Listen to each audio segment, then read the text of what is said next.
Olá, família! Sejam todos bem-vindos ao estudo diário das Escrituras. Gratidão pelos comentários de vocês aqui, bastante comentário no YouTube falando da Conferência Geral. Eu também amei a Conferência Geral, tá bom? Então, um dos comentários aqui é da família Bispo, ela comentou aqui, né?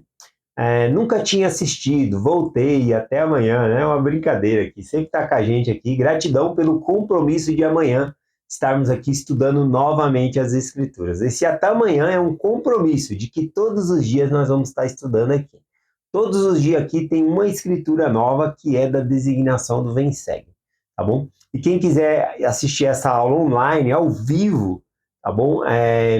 5h20 da manhã, por meio do aplicativo Zoom. Eu tenho o link, só manda uma mensagem aí para mim no WhatsApp, eu deixo meu WhatsApp no final da descrição da mensagem, e aí eu mando para vocês o link do Zoom, tá bom? Para participar online aí comigo na aula do Vem Segue. É 5h20 da manhã até 6 da manhã, 40 minutos aí, de segunda a sábado, tá bom? Então, gratidão pelas mensagens de vocês. Essa semana aqui nós vamos estudar Doutrina e Convênio, sessão 111 até a sessão 114. Então, são aí 4 sessões para a gente estudar. Hoje vamos estudar a sessão 111, do versículo 1 ao versículo 5. Tá bom? Essa sessão aqui de hoje, 111, são 10 versículos. Hoje a gente vai estudar metade dela. Vamos aqui então para o contexto histórico aqui dessa sessão. Ela é uma revelação que foi dada em março, né, de 1836, em abril, né, quando o templo já estava concluído, né, tinha acabado ali o templo, mas ficou muita dívida, né? Os membros da igreja não tinham tanto recurso, tá bom? Aí então teve muita dívida ali, a igreja estava afogada com dívida. Eles não sabiam o que fazer com essas dívidas, né? Como pagaria essas dívidas?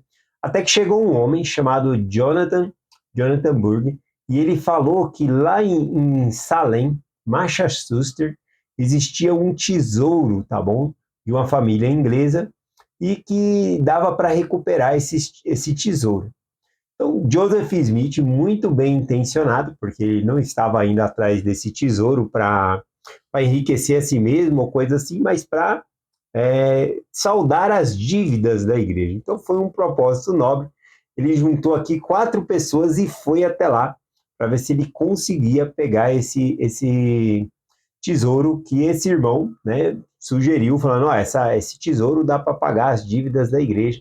Então, ele foi lá com esse propósito, tá bom?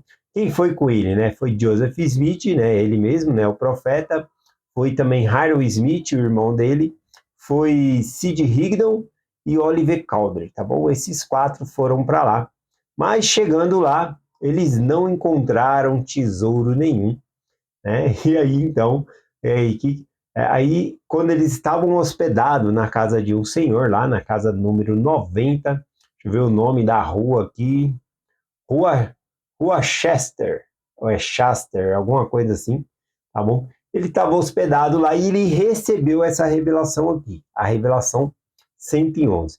Então vamos ver aqui se o Senhor vai dar uma bronca, porque eles foram lá atrás desse tesouro, o que o Senhor vai falar aqui para eles, tá bom? Nessa sessão aqui.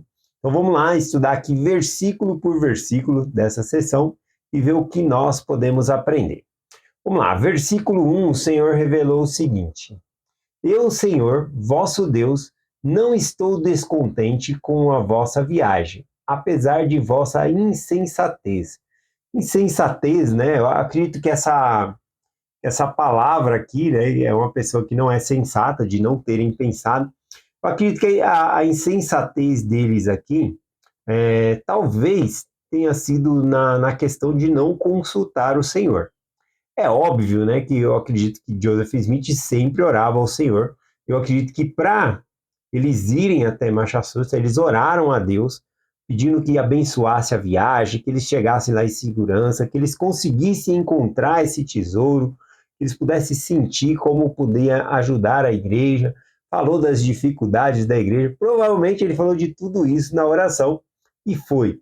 Então, aqui quando fala, apesar de sua insensatez, eu acredito que eles, na oração deles, eles buscaram a bênção e o que eles achavam ser a solução para o problema da igreja ali, né, o problema financeiro. Mas eu acredito que nessa oração eles não perguntaram ao Senhor se eles deveriam ir. Então, antes de pedir para o Senhor abençoar o caminho, talvez eles deveriam perguntar se eles deveriam ir. Porque o que indica nessa revelação é que eles foram insensatos, né? Que Deus não falou que eles tinham que ir lá, né? Até então parece que foi um erro ir atrás, porque eles não achou tesouro nenhum. Mas o Senhor, ele tem o dom de transformar erros em coisas boas. Então, lembrando que esse erro aqui era um erro bem intencionado, né? E não um erro que foi para prejudicar ninguém. O erro aqui seria aí sem a aprovação do Senhor. Vamos ler os versículos aqui e entender, né? Então, o primeiro versículo, nós já lemos aqui, que o Senhor falou, né? Não estou descontente com vossa viagem, ou seja, eu não desaprovei, né? Aqui o Senhor não dá o aval dele, fez muito bem de vocês vierem aqui, né? Mas ele fala, eu não estou descontente, né? Já é alguma coisa aqui, já não foi uma crítica velada por eles terem ido lá, né?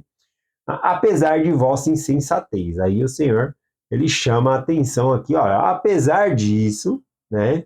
Eu não estou descontente com essa viagem, ou seja, Deus ele vai fazer um propósito dele nessa questão aqui, né? Então, o resultado, né, conforme eu falei, eles não acharam, por exemplo, tesouro nenhum ali, mas olha só uma bênção que a gente já pode identificar, essa própria revelação. Essa revelação registrada para nós aqui, a revelação 111 de Doutrina e Convênio, já é algo para nós aplicarmos como princípio em nossa vida, que é o que nós estamos estudando. Então já vem de quebra aí algo bom, né? Que é a revelação aqui. Eles chegaram lá e receberam essa revelação aqui. Então a viagem, né, ela foi inútil no sentido financeiro. Eles não conseguiram nada financeiro, mas espiritualmente já ganharam essa revelação aqui para nós, né? Aqui também eu escrevi aqui um ditado popular, né, que diz assim, ó, Deus escreve certo por linhas tortas, né? Esse ditado popular que mesmo eles terem cometido, talvez, vamos colocar entre aspas aqui, o erro de ter ido, né? Ainda assim o Senhor vai fazer com que essa viagem se transforme em algo bom para ele e para outras pessoas aqui, tá bom? Então vamos lá para o versículo 2, continuando aqui, diz assim, ó, tenho muitos tesouros para vós nessa cidade, para o benefício de Sião, e muita gente nessa cidade, que reunirei no devido tempo para o benefício de Sião, por intermédio de vós. Então, aqui repare, né, que o Senhor fala, não é que não tem tesouro aqui, tem um tesouro aqui nessa cidade, e o tesouro aqui que o Senhor menciona são as pessoas, tá bom? Então é óbvio que Joseph Smith e os quatro aqui, né, Hiram Smith, Sid Higdon e Oliver Calder, eles vão pregar o evangelho nessa região. Porém, aqui a revelação fala que no devido tempo do Senhor, que essa cidade iria prosperar, mas que havia um tesouro ali. E nesse estado que eles estavam ali, né, naquela condição, eles poderiam já começar a abrir pontes, né, para que o evangelho fosse pregado ali, conhecendo as pessoas, que é o que a revelação aqui vai mostrar para nós, tá bom? Então aqui o tesouro, conforme nós vimos, eles não acharam nem ouro nem prata, tá bom? Mas eles encontraram o quê? Pessoas, né, que são de grande valor para Deus, né? Qual é o valor, né, da alma, né? Aí em Doutrina e Convênio, seção 18, fala que é grande, né, o valor da alma às vistas de Deus, tá bom? Então, aqui eles encontraram almas, que é algo muito precioso para o Senhor.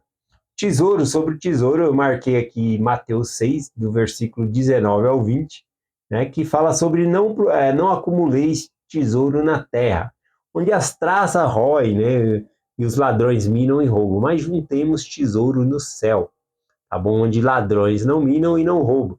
Então, o tesouro que eles haviam encontrado ali, as pessoas, esse tesouro sim é para a eternidade, são tesouros no céu, né? E por mais que eles estivessem pregando ali, mas que nenhum deles se convertesse, conforme o versículo diz aqui, no devido tempo do Senhor. Então seria pontes que eles estavam construindo aqui, de relacionamento com as pessoas. Então, mesmo que naquele momento ali não se batizou ninguém, a boa ação de pregar o evangelho, ela já é um tesouro para nós no céu, tá bom? Então, vamos aqui para o versículo 3. Convém, portanto, que traveis conhecimento com os homens da cidade, como for desguiado e como vos for indicado. Ou seja, aqui é a ponte, né, que eu acabei de mencionar. Travar o conhecimento é conversar com as pessoas, ter uma boa relação, conhecimento. Isso abre portas para o evangelho entrar em países, em lugares que o evangelho não está. Bom, então sempre devemos ser corteses com as pessoas, tá bom? Sempre bem educados aqui. E é o que eles fazem, né? Eles começam a fazer amizade ali com as pessoas. O versículo 4 diz assim: E acontecerá que no devido tempo, novamente falando que no devido tempo do Senhor, né? Porei esta cidade em vossas mãos para que tenhais poder sobre ela. Aqui o pôr a cidade na mão deles para que eles tenham poder, não é um poder político, tá bom? Nada disso, é um poder espiritual, poder de poder ter a liberdade de compartilhar o evangelho ali sem perseguição, que era o que acontecia em Kitran, onde eles também foram expulsos lá no Missouri, tá bom?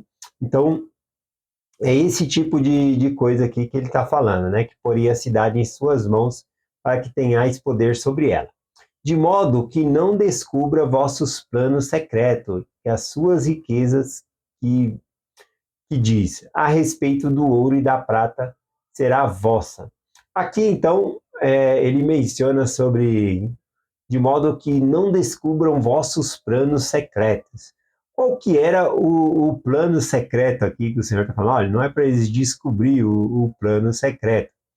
Bom, obviamente aqui eu peguei aqui na história da igreja aqui, deixa eu ver aqui, História da Igreja, volume 2, página 465 a 466. Aqui menciona que, né, que o Joseph Smith e seus companheiros, né, eles viajaram, e o segredo era evitar a curiosos e escárnios, né? Ou seja, não era para eles contar que eles foram ali atrás de um tesouro, porque eles poderiam ser escarnecidos. E até porque as pessoas que iam fazer amizade, falaram, vocês não estão aqui por amizade, coisa nenhuma, né? Vocês vêm buscar tesouro aqui, né? São caçadores de tesouro aqui, né? Você não é profeta? É porque você está vindo aqui, né? Deus não revelou para você antes, né? Então as pessoas poderiam se escarnecer dele nesse sentido, pois eles não queriam que o propósito fosse mal compreendido, tá bom? Então esse é o segredo aqui, né, mencionado no versículo. Não era para eles conhecerem os segredos, tá bom? Que era a intenção deles ali. Até porque o Senhor ele está colocando aqui um novo propósito que era o Senhor falou desde o começo aqui, né? Não estou descontente com a vinda de vocês até aqui, mas eu vou dar um sentido melhor aqui, né? Tem um tesouro aqui sim, e o tesouro é as pessoas. Vamos fazer amizade com essas pessoas aqui. Vamos lá, o último versículo aqui de hoje que eu vou ler é o versículo 5, que diz assim: Não vos preocupeis com vossas dívidas, porque vos darei poder para pagá-las, né? Então o versículo aqui ele é confortador, né? O Senhor promete uma ajuda temporal, ajuda financeira mesmo para os membros da igreja ali, para que eles possam saldar essas dívidas do templo, tá bom? Da construção ali. Então, Senhor, aqui, apesar de ser uma bênção temporal, uma bênção financeira que o Senhor está prometendo, essa ajuda, aqui também está implícito uma mensagem espiritual, porque é confiar em Deus, confiar que Ele vai nos ajudar a pagar nossas dívidas. As dívidas, né, para nós aqui, frequentemente é citado nas Escrituras que as dívidas que nós temos são os nossos pecados também perante Deus, né? Lá em Mateus capítulo 6, quando fala sobre a oração do Pai Nosso, fala, perdoai as nossas ofensas, assim como nós perdoamos os nossos devedores.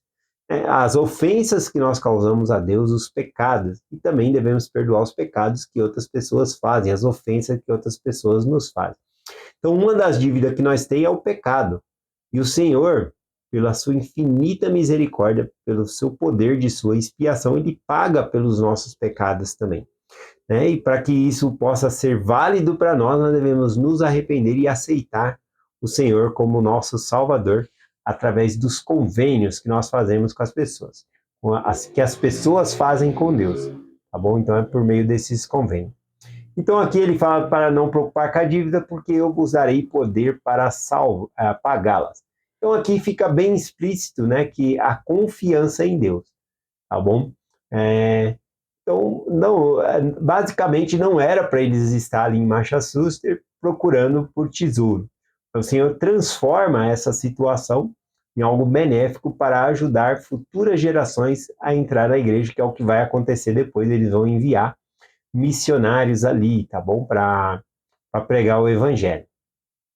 Então, resumindo aqui, né, o valor maior para Deus aqui são as pessoas e não o tesouro, ouro e prata. A gente vê aqui essa distinção. E são, nas escrituras também é citado, né, que nós somos as joias do Senhor, né? Nós somos as joias preciosas do Senhor. Tá bom? Então nós somos o tesouro do Senhor. Aqui também fala do tempo de Deus, que tudo acontece no tempo de Deus, né? Apesar deles acharem, nós falhamos, né? E pode ser até no sentido de ter pregado o evangelho, não se converter ninguém, mas não, eles estavam construindo pontes conforme a revelação acontece aqui. Então é tudo no tempo de Deus. E aqui, então, por último, a confiança, né? Mesmo em meio às dificuldades, confiar em Deus. Tá bom? Então é essa mensagem que nós compartilhamos hoje, em nome de Jesus Cristo. Amém. Até amanhã.